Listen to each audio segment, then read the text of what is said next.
dans cet exercice, nous allons simplifier des expressions dans lesquelles on a les proportions trigonométriques, c'est-à-dire cosine et tangente. Commençons par la première expression qui est A. Donc on a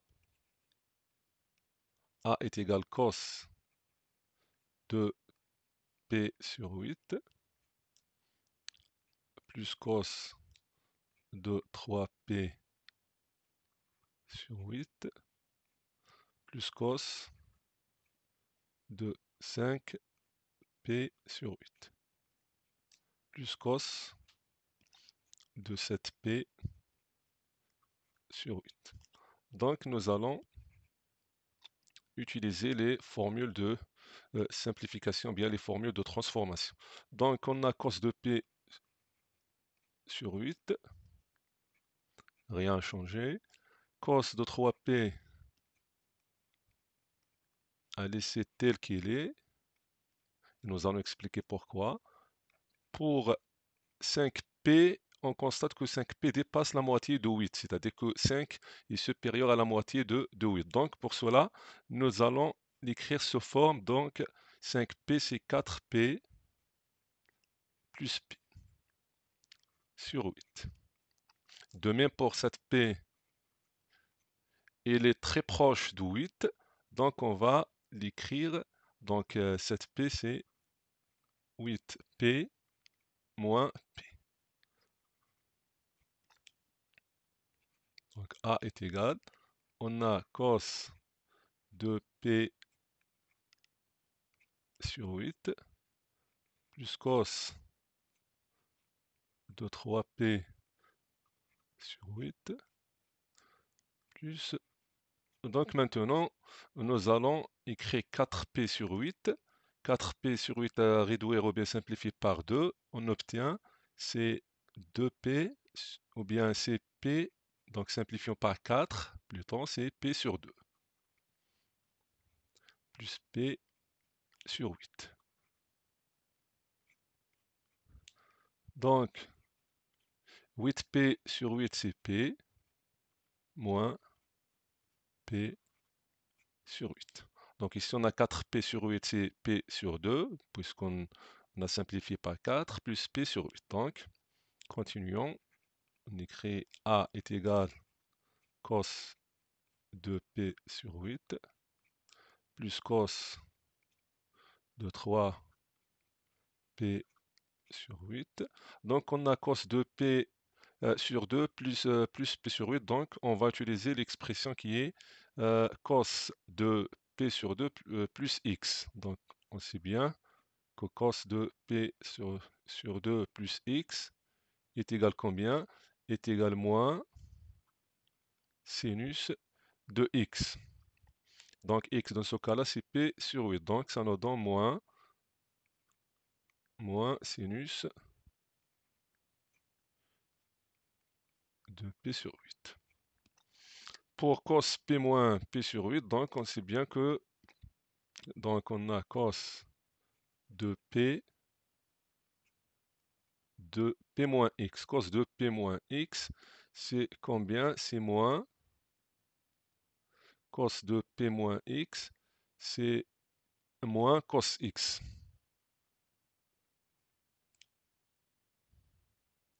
Donc c'est moins cos de P sur 8.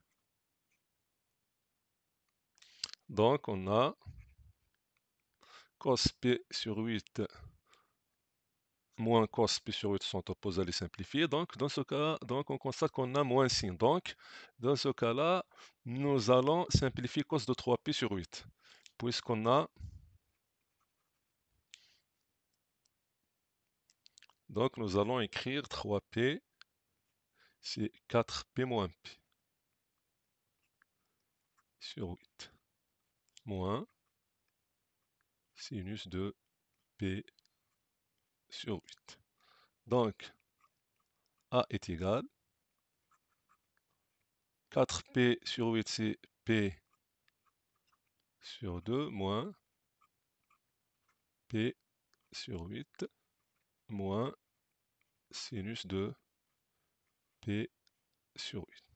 Ça égale, donc on a cos de P sur 2 moins P sur 8, donc nous allons utiliser la formule de cos de P sur 2 moins X, qui est égal sinus de X, c'est-à-dire sinus de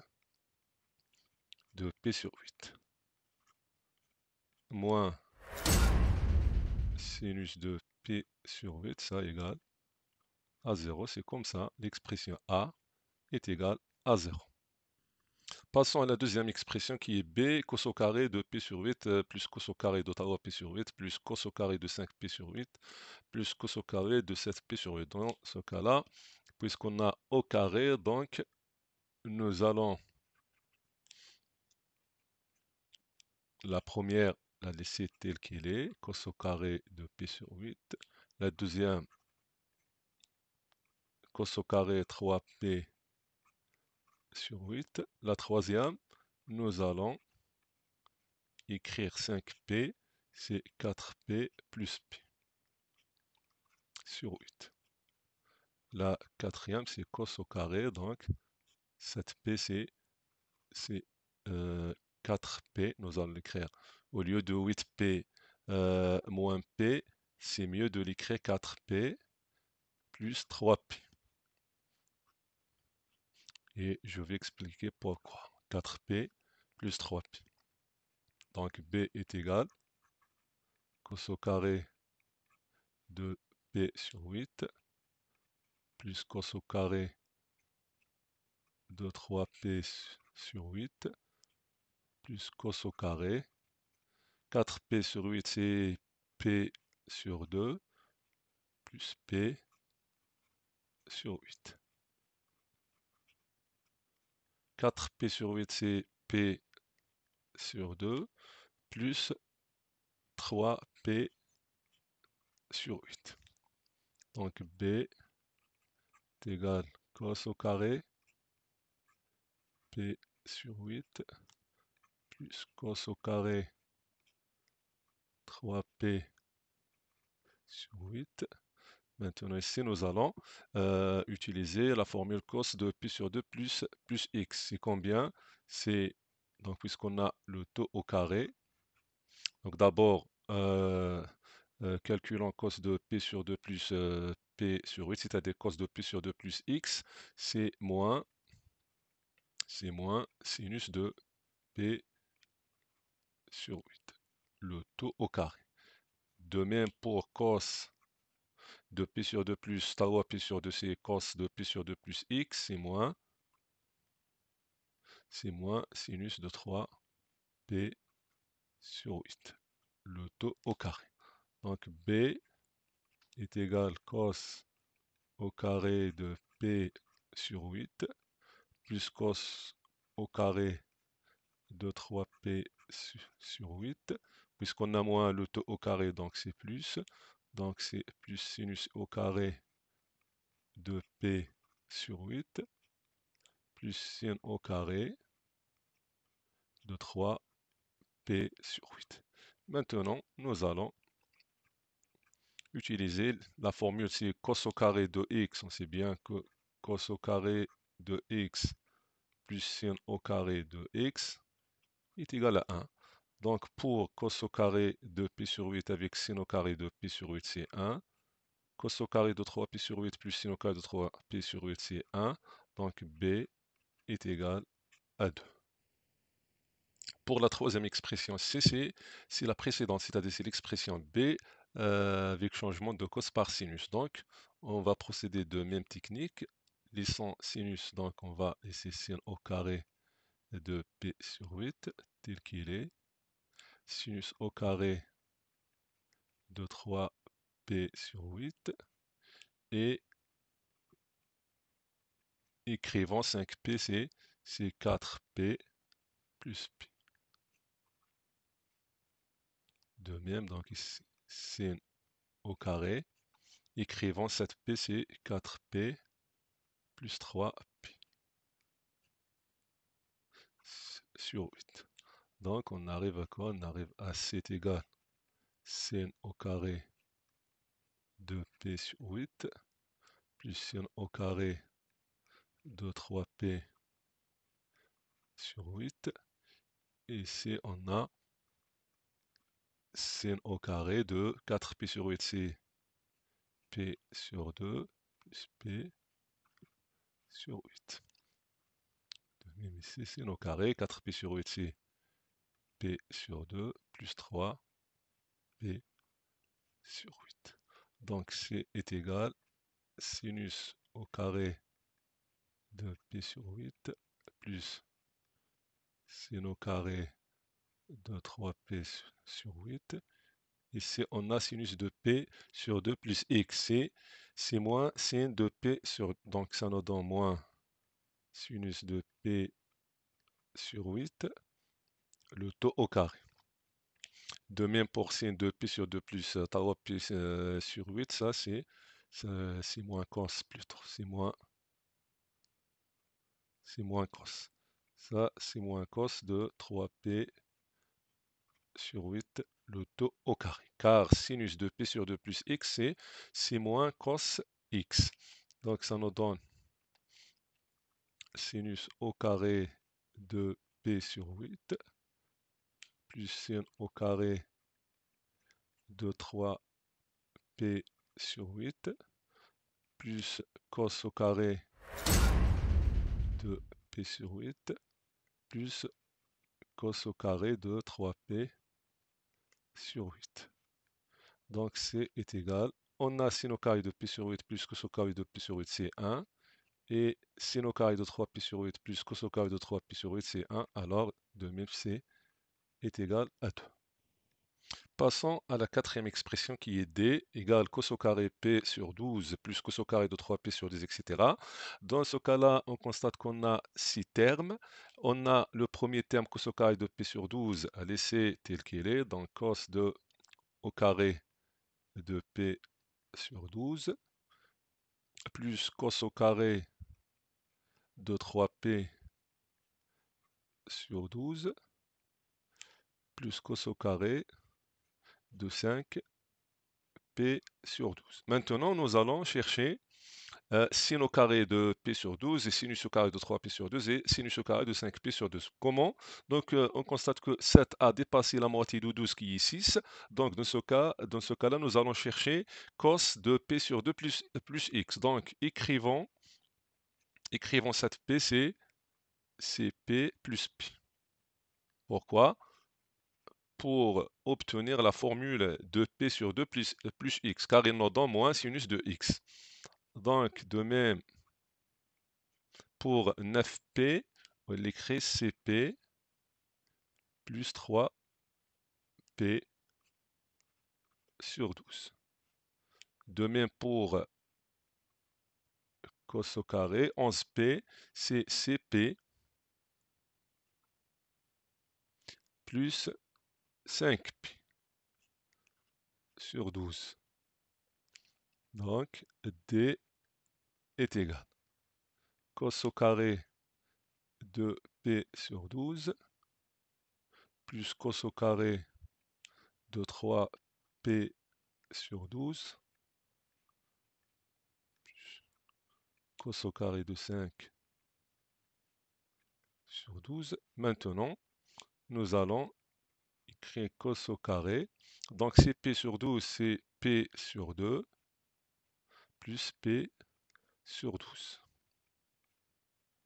De même, on a cp sur 12, c'est p sur 2 plus 3p sur 12. La dernière, c'est cos au carré. Cp sur 12, c'est p sur 2 plus 5p sur 12. Donc, d est égal cos au carré de p sur 12 plus cos au carré de 3p sur 12 plus cos au carré sur 12. Maintenant, nous allons utiliser la formule de cos p sur 2 plus x qui nous donne moins sinus, c'est-à-dire ça nous donne moins sinus de p sur 12, le taux au carré.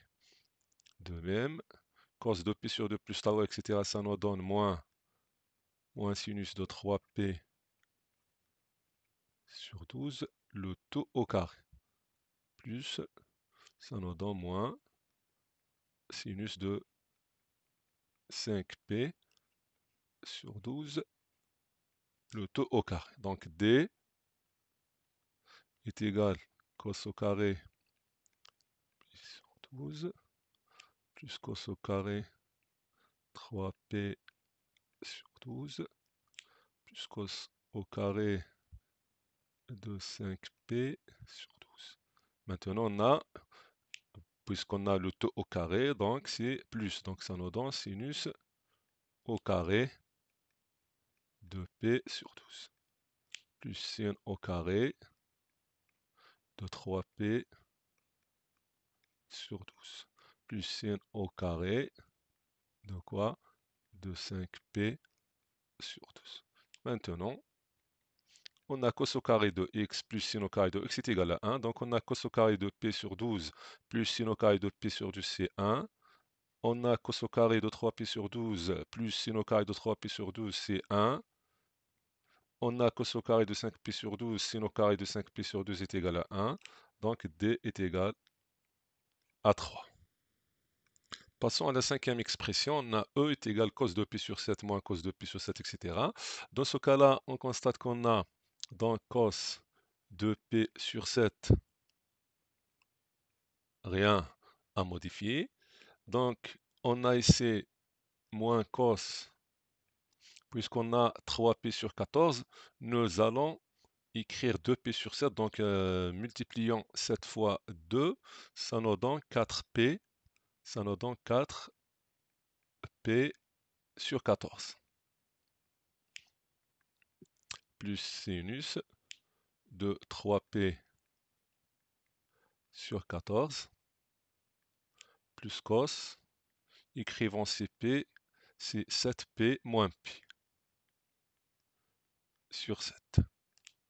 Donc, l'expression E est égale cos de P sur 7 moins, donc on a ici 4P sur 14, donc nous avons écrit 4P comme quoi? Comme 7P moins 3P sur 14, plus sin de 3P sur 14, plus cos 7P sur 7, c'est P, donc P moins P sur 7. E est égal cos de P sur 7 moins cos, donc 7P sur 14, c'est P sur 2, moins 3P sur 14, plus sin de 3P sur 14. On sait bien que cos P moins X, cos de P moins X est égal moins, donc c'est moins cos de X, c'est-à-dire moins cos de P sur 7. Donc, selon les formules de transformation. Cos de P moins X, c'est moins cos X, c'est-à-dire moins cos de P sur 7. Donc, on a P, cos de P sur 7, moins cos de P sur 7, à les simplifier. Donc, il nous reste moins, donc cos de P sur 2 moins X. Donc, nous allons utiliser la formule de cos de P sur 2 moins X, qui est égal sinus de X, c'est-à-dire c'est moins sinus de 3P sur 14, plus sinus de 3P sur 14 sont opposés, donc l'expression E est égale à 0. Pour la sixième expression, on a f est égal à tangent de P sur 5 plus tangent de 2P sur 5, etc. Dans ce cas-là, on constate qu'on a 4 termes, donc tangent de P sur 5, elle ici, rien changé. Tangent de 2P sur 5, c'est la même chose. Pour 3P, c'est 5P moins 2P. Pour 4P, c'est 5P moins P. Donc on obtient f est égal à tangent de P sur 5 plus tangente de 2P sur 5. Ici, nous allons, donc 5P sur 5, c'est P, moins 2p sur 5. Donc, plus tangente, 5p sur 5 c'est p, moins p sur 5. Donc f est égal, tangente de p sur 5, plus tangente de 2p sur 5. Donc on a tangente de p moins 2p sur 5. Donc nous allons exploiter la formule de tangente p moins x. On sait bien que tangente de p moins x est également tangente de x. Donc ça nous donne moins tangente de 2p sur 5. De même pour tangente de p moins p sur 5, c'est moins tangente de p sur 5. Donc on a tangente de p sur 5 moins tangente p sur 5, tangente de 2p sur 5 moins tangente, donc f est égal à 0. C'est comme ça, on a terminé cet exercice. Assalamu alaikum.